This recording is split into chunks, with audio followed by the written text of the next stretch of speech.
no coração do Acre, onde a floresta se adensa numa tapeçaria interminável de verdes escuros e o ar úmido carrega o cheiro de terra e folhas em decomposição, existe um lugar que o tempo parece ter esquecido. Um lago negro, calmo demais para ser natural, que os moradores da região chamam apenas de O Fundo. O nome vem de um antigo vilarejo que ali existia, engolido pelas águas após a construção de uma represa há décadas, quando uma pequena aldeia ribeirinha foi sacrificada para o progresso. Mas para os que conhecem as histórias, o fundo é um lugar onde o passado nunca morreu, ele está preso, sufocado, escondido sob a superfície. João, Marta e Lucas cresceram ouvindo as histórias da aldeia submersa contadas pelos mais velhos. Na infância, aquilo soava como lendas fantásticas, destinadas a assustar crianças e manter os curiosos longe do rio. Porém, com o passar dos anos, a fascinação pelo mistério cresceu junto com eles, assim como um medo silencioso. Afinal, não eram apenas boatos. Pedro, amigo deles desde o tempo da escola, desaparecera misteriosamente no rio poucas semanas atrás, numa pescaria que fizera sozinho. Ninguém havia encontrado vestígios, só o silêncio esmagador daquele lugar. O desaparecimento de Pedro foi o estopim para que João, Marta e Lucas decidissem ir até o fundo para descobrir a verdade por trás das histórias.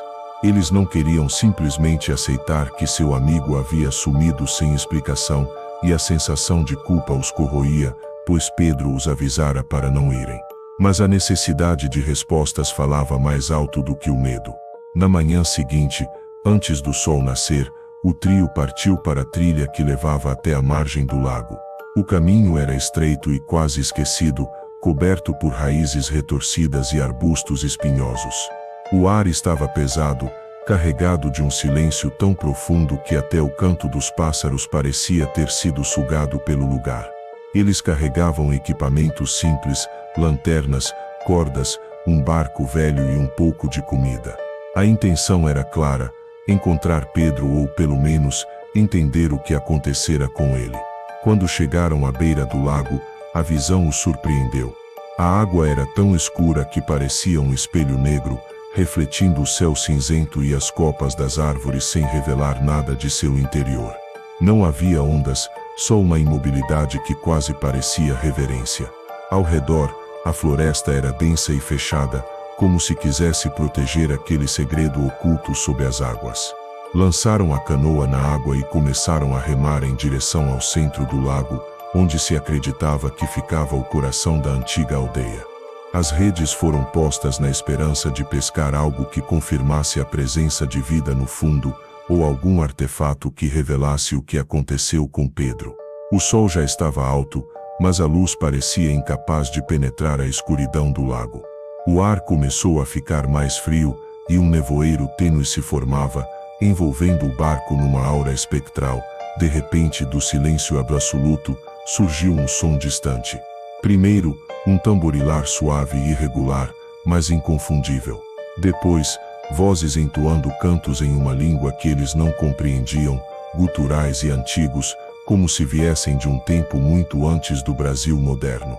O som parecia reverberar da própria água, aumentando em intensidade até que o trio ficou imóvel, aprisionado pelo medo e pela curiosidade. Lucas, o mais corajoso, apontou a lanterna para a água e viu algo que congelou sua respiração. Sombras humanas se moviam sob a superfície indistintas, ondulantes, eram figuras escuras que se entrelaçavam, como se dançassem em um ritual silencioso. João sentiu que seu coração martelava no peito, e Marta tentou chamar por Pedro, mas sua voz morreu engasgada no ar. Então, sem aviso, uma mão surgiu da água, pálida e esquelética, agarrando a borda da canoa. O trio prendeu a respiração, imóveis, enquanto a mão puxava com força, ameaçando virar a embarcação. Depois, uma figura emergiu lentamente, um homem alto, coberto por vestes antigas e sujas, com olhos que brilhavam como brasas vermelhas. Ele não falou, mas sua presença era uma ameaça silenciosa, um aviso para que eles partissem. João, Marta e Lucas tentaram remar para a margem, mas a água os segurava como se fosse uma prisão invisível. A canoa balançou violentamente, e o frio da água parecia invadir seus corpos, queimando por dentro.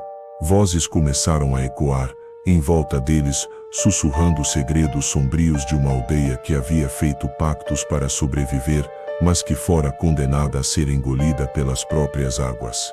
De repente, a canoa virou. Eles caíram na água gelada, desesperados para voltar à superfície.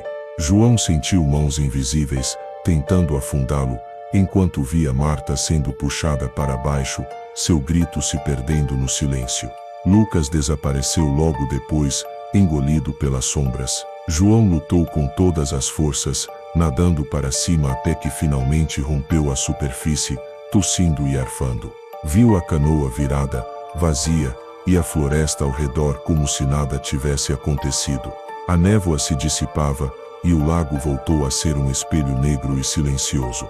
Na manhã seguinte, moradores encontraram apenas a canoa abandonada e os pertences do grupo, mas nenhum sinal dos 3 jovens. A polícia local realizou buscas, mas o lago parecia guardar seus segredos com zelo implacável. Os pescadores começaram a evitar a área, contando que à noite ainda podiam ouvir tambores e cantos, um eco da aldeia submersa que clamava por libertação ou vingança.